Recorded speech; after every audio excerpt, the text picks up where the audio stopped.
Assalamualaikum warahmatullahi wabarakatuh. Hai Semanca Zen, hai teman-teman semuanya. Ketemu lagi sama aku Zahra di Bincang Semanca episode 17. Nah, kali ini aku Zahra bakal nemenin kalian buat bincang-bincang, buat sharing-sharing bareng selama beberapa waktu ke depan. Nah, tema yang bakal kita bahas sekarang itu sangat menarik banget ya teman-teman. Karena kita bakal membahas tentang kesehatan gizi remaja. Nah, tentunya aku di sini nggak akan sendirian karena di sebelahku udah ada narasumber yang luar biasa banget nih teman-teman. Assalamualaikum Ibu. I, Alhamdulillah baik. Ibu apa kabarnya? Baik ya, Alhamdulillah. Iya, Kondisi yang sekarang mungkin bisa dibilang genting ya. Jadi tetap kita meskipun em, apa berdua tetap kita iya. pakai masker Masker ya ya, untuk jaga menjaga. jarak aman ya Oke. Bu ya. Mungkin yang teman-teman di rumah itu belum pada tahu nih, Ibu itu siapa Oke. gitu. Boleh diperkenalkan diri dulu Ibu? Boleh perkenalkan diri Ibu ya. Di bawah. Pegang aja mungkin ya. Sebelumnya perkenalkan dulu, nama Ibu Dewi Sri Arisanti. Apalagi nih? Umur nggak usah ya. Nama Dewi Sri Arisanti. Kemudian kerja ya, Iya. pekerjaan mungkin ya. Ibu kerja sekarang di Puskesmas Campaka. Kebetulan saat ini Ibu memegang program Promkes, promosi kesehatan. Ya memang sudah beberapa kali ini Ibu memang sering diminta ya untuk memberikan Iya. materi, memberikan sharing lah intinya mungkin tentang materi-materi yang berkaitan dengan kesehatan. Iya, Itu luar mungkin ya. biasa sekali Ibu. Terima kasih sebelumnya Ibu sudah menyempatkan Ya, waktunya untuk hadir di sini buat bincang-bincang, sharing-sharing, oke. berbagi ilmunya mungkin sama kita-kita ya teman-teman. Terima kasih banyak Ya. di sela-sela kesibukannya mungkin. Bagi waktu. Iya.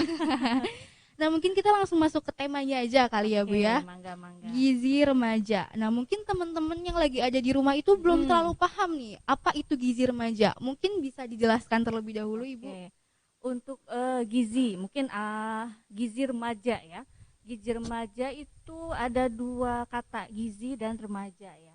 Untuk gizi sendiri itu sebetulnya kata lainnya itu nutrisi. Mungkin sering ya kita dengar Oh iya. nutrisi, gizi itu sama pengertiannya. Itu merupakan suatu substansi organik yang harus kita eh, apa?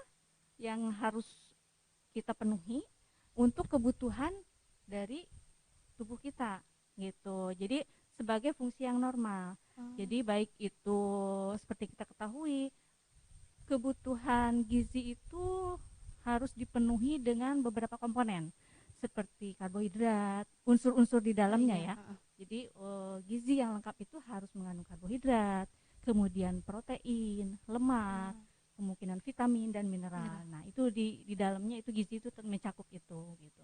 Fungsinya untuk apa? Itu untuk pertumbuhan badan kita. Jadi zat-zat yang dibutuhkan untuk pertumbuhan dari organ-organ yang kita miliki dan untuk apa ya? Kalau misalnya yang sakit untuk perbaikan sel-sel gitu ya. Oh iya. Itu gizi. Kemudian gizi remaja. Nah, remaja ini merupakan transisi ya, transisi dari fase anak ke dewasa. Nah, beberapa literatur kalau remaja itu dibagi menjadi 3 fase. Ada remaja awal, remaja pertengahan, dan remaja akhir. Remaja awal itu biasanya dilihat dari umur ya. Kalau untuk Oh, awal biasanya dari usia 10 sampai 12 tahun, untuk pertengahan mungkin dari 13 sampai 15 tahun, remaja akhir dari 16 tahun sampai 18 tahun. Itu mungkin seperti Den Aswa ya, yang eh, apa? Siapa? Oh, Zahra. Zahra, ya maaf. Nah, seperti Zahra kan usianya berapa sekarang? 16 mau ke 16. Berarti 17. kan menginjak ke fase remaja Remaja. akhir, menginjak ke dewasa. Nah, tapi masih tergolong remaja. Gitu. Jadi mungkin bisa disimpulkan ya kalau gizi remaja itu jadi substansi organik ya, eh, yang dibutuhkan oleh organisme tubuh kita untuk pertumbuhan dan Hmm. perbaikan atau pemeliharaan kesehatan gitu. Yang di dalamnya mengandung komponen tadi, karbohidrat, protein, lemak, vitamin dan mineral.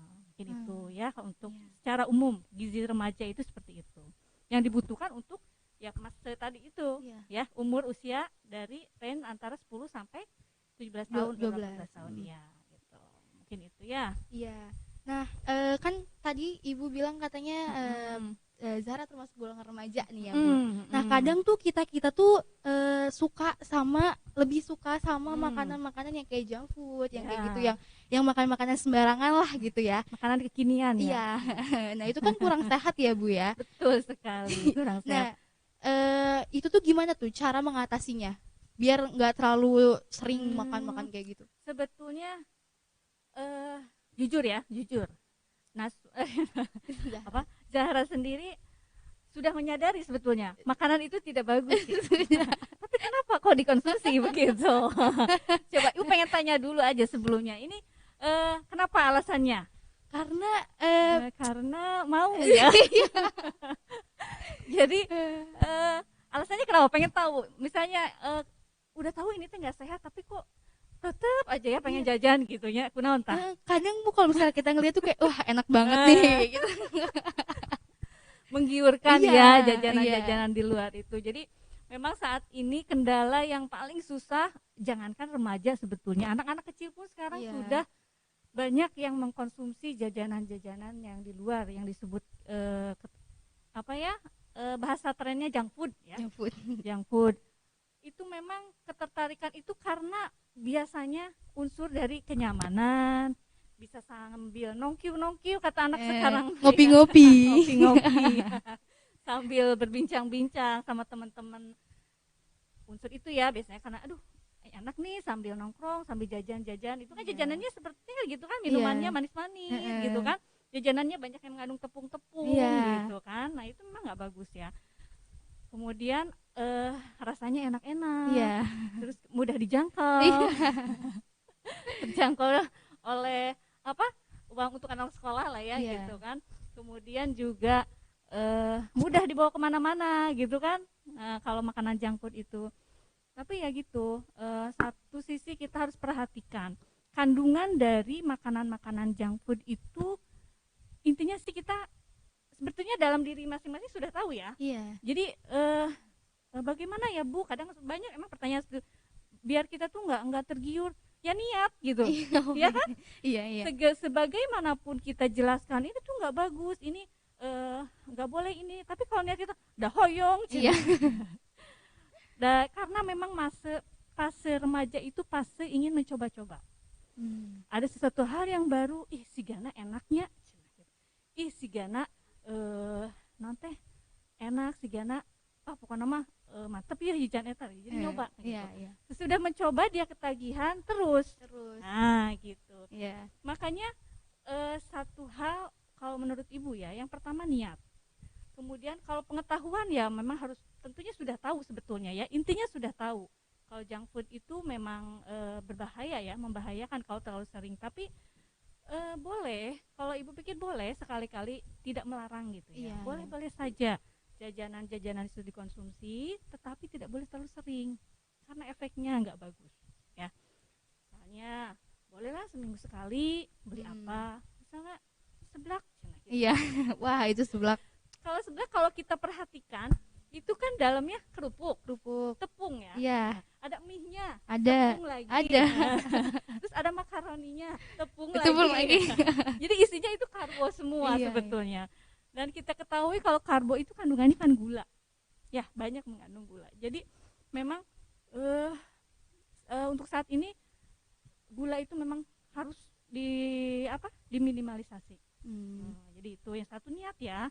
Kemudian yang satu niat itu kita harus tahu. Kemudian kita gali pengetahuan bahwa bahaya tentang makanan-makanan. Jadi boleh searching, boleh browsing apa tuh bahaya. Jadi menimbulkan kesadaran gitu. Oh iya ternyata betul nih gitu kan.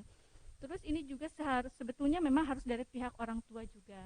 Harus ada pendisiplinan. Kalau seperti Ibu ya, ke anak-anak Ibu, ini contoh aja. Jadi harus diterapkan, misalnya membawa bekal. Kalau misalnya anak-anak sekolah nih, kan sekarang harus bawa bekal ya. Nah, jadi mau nggak mau anak ini makan nih porsi dari rumah ini, jadi nggak usah jajan. Ya itu pendisiplinan dari orang tua. Kemudian kalau dari orang tua itu jangan melarang gitu, boleh, silakan kamu jajan, silakan kamu mencoba, apalagi ada hal yang baru, ulah sampai ketinggalan zaman mau cegah Kudet ya. kudet cenah. Jadi orang lain tahu teh, ih eta teh naon nya, tong ngerakeun teuing. Iya.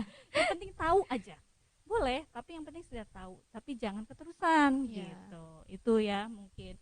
Kemudian yaitu kalau misalnya kita sudah sudah mencoba, oh memang enak, tapi kalau kita sadar dari dalam diri kita sendiri, tapi udah nggak bagus gitu. Sekarang memang enak, rasanya enak, tapi beberapa tahun ke depan, beberapa puluh tahun yang akan datang, resikonya itu. Mulai kerasa efeknya ya, Bu, ya. Gitu kan, karena penimbunan gula yang cukup, penyakit gula itu tidak akan muncul langsung sebulan 2 bulan langsung punya penyakit gula, tapi nanti beberapa tahun ke depan kita punya sakit gula, jangan ya. Makanya mencegah lebih baik daripada mengobati. Kalau sudah terjadi susah diobatinya gitu.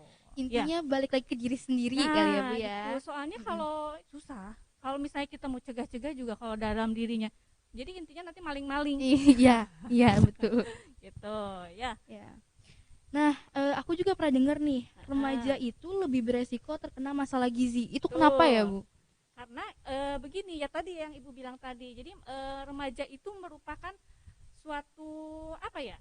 Jadi di usia remaja itu merupakan fase di mana memerlukan pertumbuhan badan yang cepat dan perkembangannya pun lagi pesat-pesatnya lah. Intinya mah dia pertumbuhan tingginya lagi pesat, kemudian memerlukan energi yang banyak untuk setiap kegiatan. Jadi dia memerlukan gizi yang cukup bagus gitu, yang ekstra dari sebelumnya. Udah mah perlu untuk belajar ya, otaknya juga dipakai, fisiknya juga dipakai gitu kan. Dan beda kan sama SD kan? Iya, beda. Nah, untuk dalam segi olahraganya pun beda. Dia aktivitasnya lebih banyak. Nah, itu ya. Kemudian ya karena yang tadi, karena beresiko itu ya. Iya. Karena remaja itu masa-masanya ingin mencoba.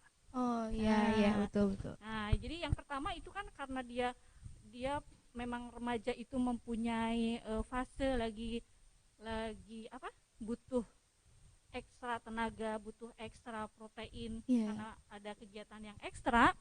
Kalau misalnya tidak diimbangi dengan gizi yang seimbang, dengan gizi yang baik, dia akan kurang gizi istilahnya. Timbulnya apa? Bisa anemia, lemah, lesu, lunglai, 5L lah, letih.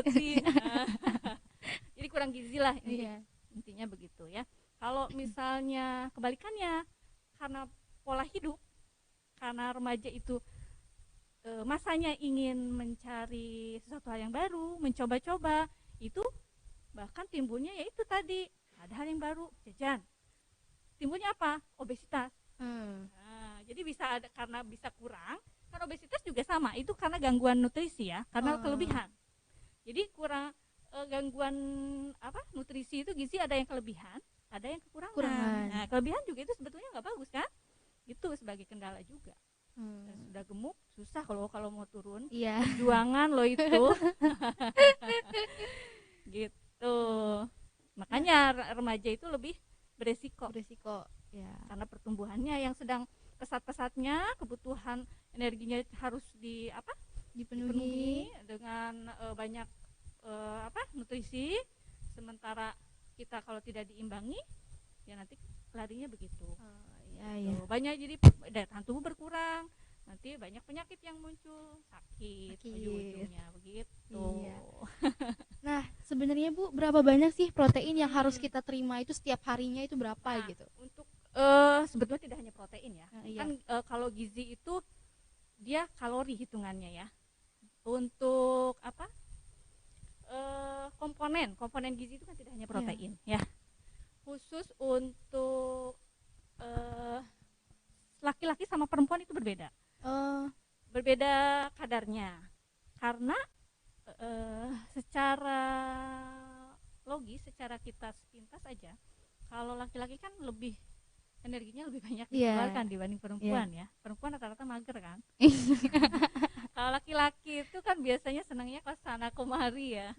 Jadi kalau kebutuhan energi lah, pertama kebutuhan energi yang dibutuhkan untuk laki-laki jadi berbeda sama perempuan.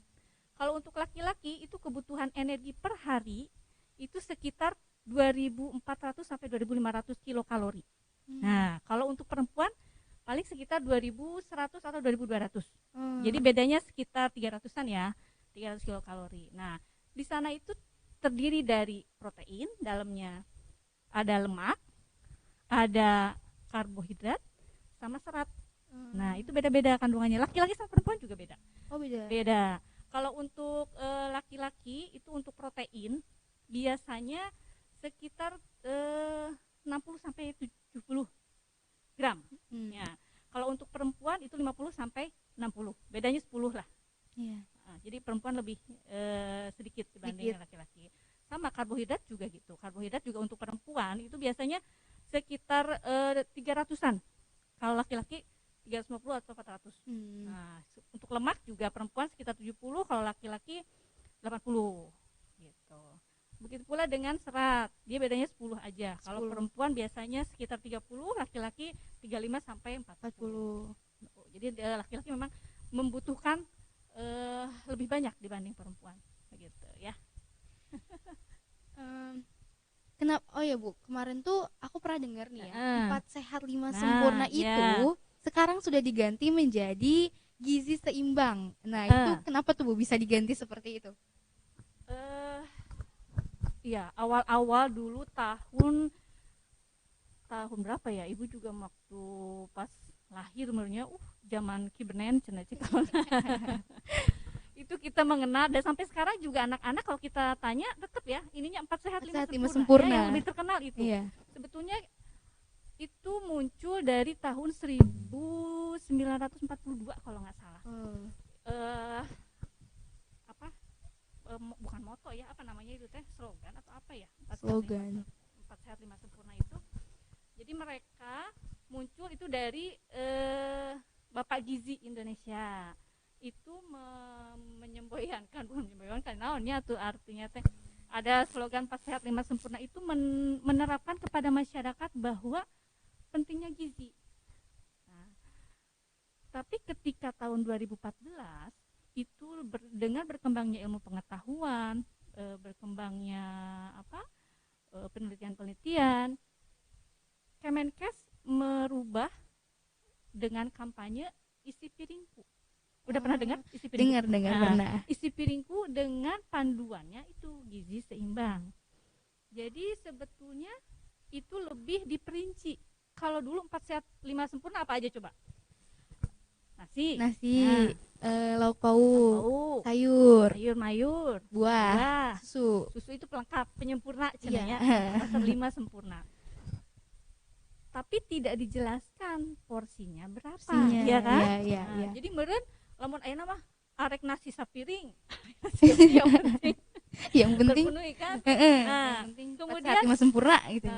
Susu itu sebagai penyempurna katanya kan dulu. Yeah. Sebenarnya kalau kita lihat susu itu kan sebetulnya protein. Iya. Dia masuknya protein ya. Iya.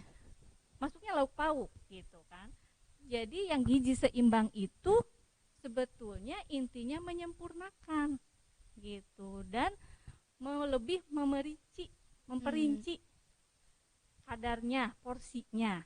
Nah, dulu karbohidrat itu hanya nasi ya, nasi pokoknya. Sebetulnya kan kita itu kaya dengan karbohidrat. Selain nasi apa?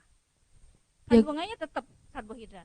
Jagung, singkong, ubi-ubian banyak kan sebetulnya, bisa roti. Iya.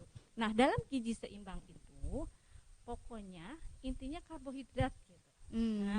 Jadi kalau dalam gizi seimbang itu ada istilah isi piringku ya. Kalau misalnya ini satu piring, ini piring bulat kan? Iya. Kalau yang gizi seimbang patokannya begini. Kita dari piring ini setengahnya, nah 2/3 dari setengahnya berarti segini, itu karbohidrat. 2/3 dari sebelah ini sayuran. Sisanya 1/3 dari sini buah. Dari sini ke sini protein. Gitu. Jadi gizi seimbang itu lebih proporsinya tuh lebih diperinci. Gitu. Jadi untuk gizi seimbang, jadi pengertiannya ya, pengertian gizi seimbang itu menjadi susunan makanan sehari-harinya itu gizi-gizinya porsinya sudah ditentukan, lebih terperinci begitu. Jadi sesuai dengan kebutuhan organisme yang kita butuhkan. Gitu. Prinsip-prinsipnya sebenarnya kita kan kaya ya akan sayur-sayuran, jenis-jenis karbohidrat itu banyak, tidak hanya nasi. Kalau dulu kan cuma nasi, ini jadi fokus nasi. Iya.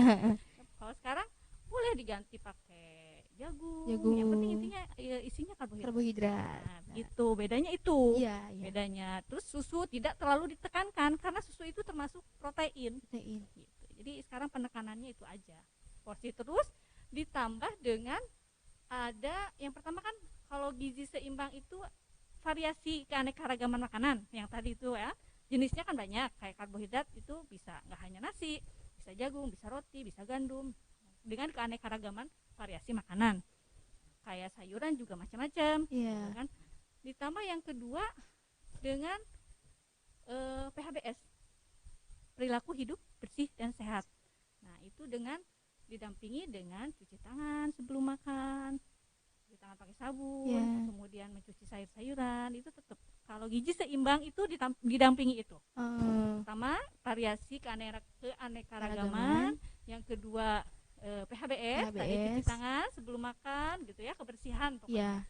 Kemudian aktivitas atau olahraga 30 menit secara rutin. Jadi tidak hanya tok makanan, kalau gizi seimbang itu didampingi itu.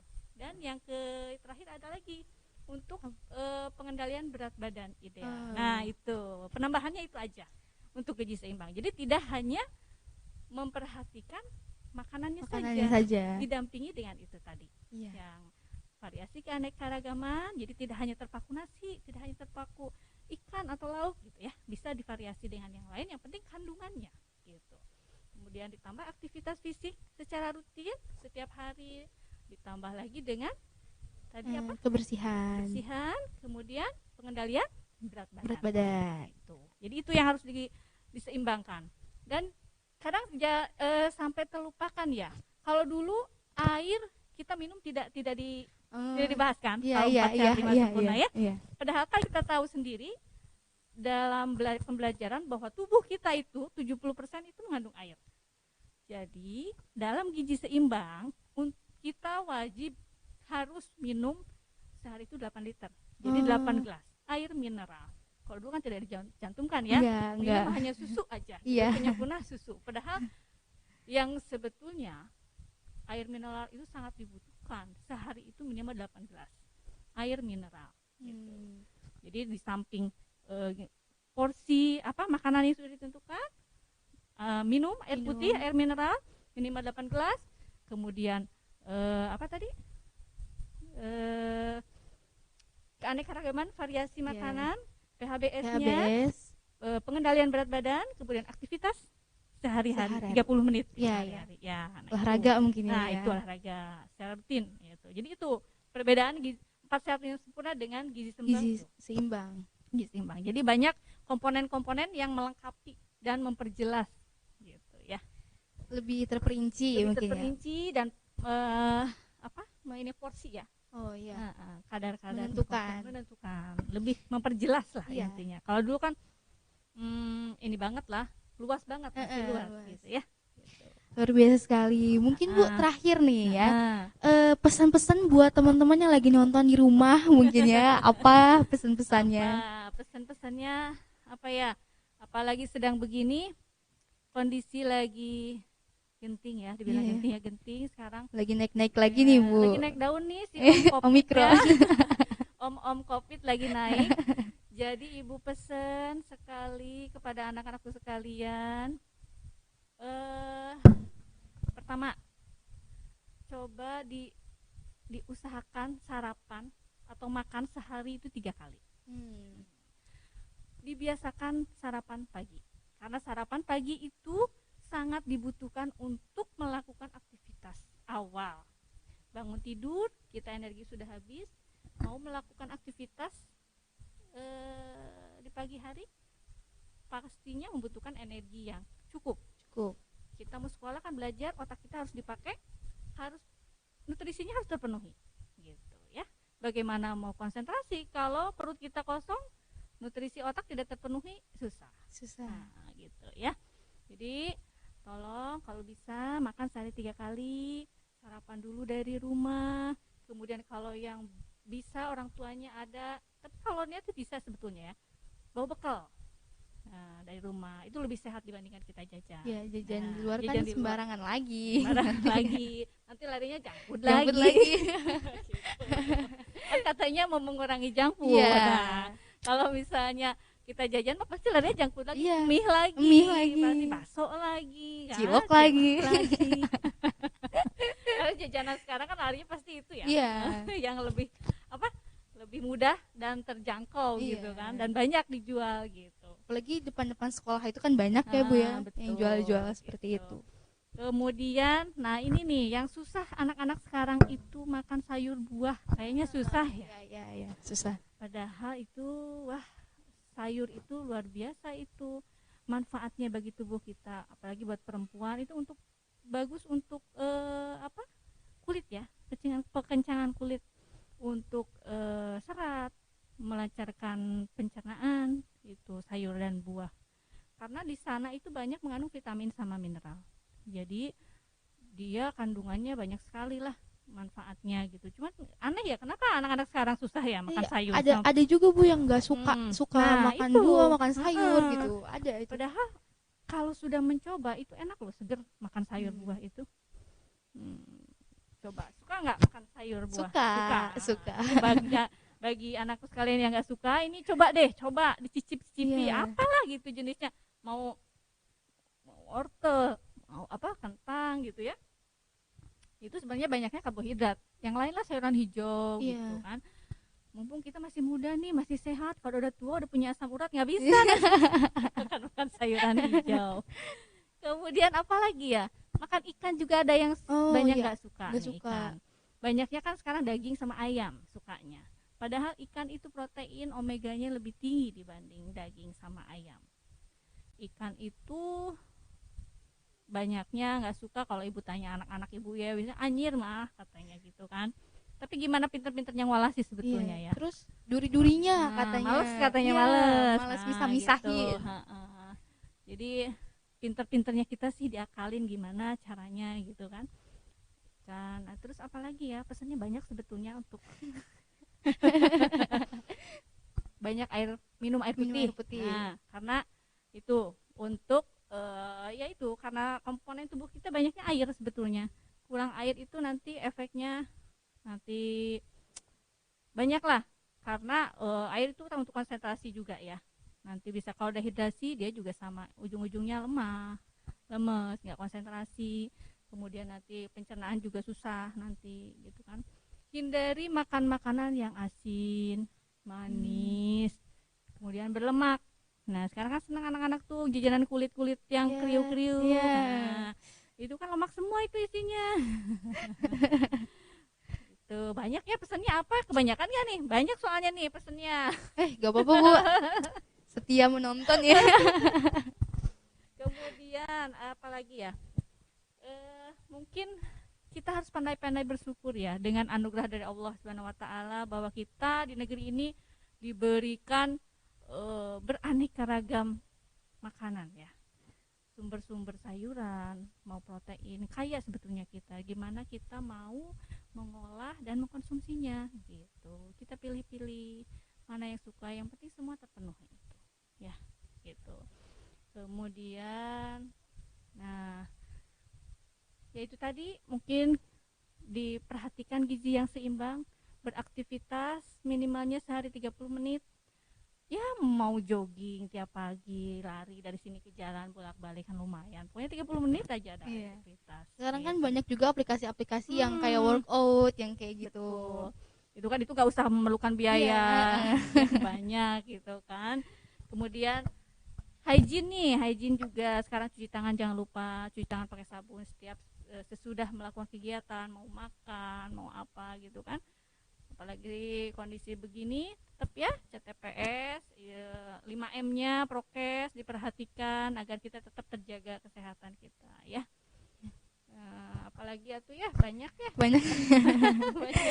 Ini luar biasa sekali Ibu. Nah, ya ini yang tadi mempertahankan berat badan ideal. Sudah tahu seperti apa menghitung berat badan ideal? Kurang tahu Ibu, seperti apa itu? Kayaknya dulu sih kalau Ibu pernah diajarin ya, kalau SMA menghitung berat badan ideal itu sudah pernah tahu belum? Belum. Belum. Jadi berat badan ideal itu tinggi badan, sudah pernah diukur nggak di sekolah? Kalau di UKS itu ada kan tinggi badan, berat badan. Itu kita perhatikan, tinggi badan kita berapa? Tinggi badan berapa? Terakhir 100 Iya betul, tinggi badan pasti 150 berapa? ya 151 terakhir. 51. Tinggi badan dikurangi 100 dikurangi 10% dari pengurangan tadi. Misalnya 151 ya, dikurangi 100 berarti 51. 10%-nya dari 51 5,1. Berarti 51 dikurangi 5,1 berapa? Ayo berapa matematikanya ini? Bisa dihitung berapa? Bisa dihitung berapa berat badan ideal, udah tahu? Udah tahu belum? Ayo. Ini biar sharing aja ya. Kalian bisa menghitung ini berat badan ideal saya harusnya berapa ya? Kan harus tahu. Iya. Apalagi yang lagi diet nih. Diet dia taunya kurusan. Harus tahu berat badan ideal saya itu yang bagus tuh berapa. Iya. Gitu. Belum nanti tuh suka sakit gara-gara dietnya salah gitu. Salah gitu kan. Menurunkan berat badan yang cepat dan drastis itu nggak bagus. Malah airnya dia terkuras, dehidrasi ujung-ujungnya. Gitu. Jadi pokoknya mau dicatat boleh, nanti hitung sendiri. Maksudnya biar bisa menghitung. Jadi tinggi badan misalnya 151 dikurangi 151 ya. 51 terus dikurangi 10%-nya dari 51. 10% dari 51 berapa? 5,1. Berapa tuh jatuhnya? 49,5 ya? Betul enggak? Berapa? 40 berapa? Tadi berarti 51 dikurangi 5,1. Dikurangi 6,5 ya? Betul enggak? 40 ini aja deh bukanya. Untuk contoh aja ya, ini nanti biar audiens nanti yang dengar juga tahu, bisa ngitung-ngitung nih berat badan ideal saya berapa gitu kan. 51 dikurangi 5,1. Iya, 45,9. 45,9. Nah, itu berat badan idealnya. Sekarang ada juga cara menghitung IMT. Tahu IMT? Kurang tahu, Bu. Indeks massa tubuh itu untuk mengetahui bahwa kita kurus nggak sih, normal nggak sih, atau kelebihan berat badan nggak sih. Nah, itu diukurnya, ada juga cara menghitungnya. Udah tahu? Perasaan dulu pernah diajarin enggak waktu Ibu SMA mah? Masih kelas 10 Ibu. Hanya kali tahu Ini kelas 11 nih, mau ke kelas 12 nih. Udah pada tahu sih kayaknya. Coba udah pernah dengar IMT? Indeks massa tubuh belum? Belum. Mau dikasih tahu enggak? Kalau enggak ya udah enggak apa-apa. Mau tahu enggak? Kalau enggak ya udah. Mau katanya Bu, mau katanya. Indeks massa tubuh itu berat badan dibagi tinggi badan kuadrat. Tapi dalam meter ya. Itu berat badan berapa? Itu deh. Boleh. Berat badan berapa? Berat badan berapa? Sensitif kalau ditanya berat badan pasti enggak. Jangan gitu ya. Jangan ketahuan nanti. Jadi nanti berat badan, misalnya Ibu nih, Ibu aja ya, ya. Nanti hitungin. Ibu berat badan 55. BB 55. Tinggi badan 157, berarti di dalam meter berapa? Berapa meter? 1,57 ya. Nah, rumusnya berat badan dibagi tinggi badan kuadrat. Jadi tadi 55 dibagi 1,57 kuadrat. Coba berapa? Kuadratin dulu berarti 1,57-nya. Sharing aja ya biar pengenalan. 1,57. Berapa tuh? Dibagi 55. 55 dibagi tadi hasil yang ini. Dibagi kuadrat dari 1,57 berapa? 1,57 dikali 1,57. Ini. Ya, 55 ini. Dibagi ini nanti. 55 dibagi ini kan 2,46 aja ya. Ya, 2,46. Berarti 55 dibagi 55 dibagi 2,46. 46 tadi ya. Ya, 2,46.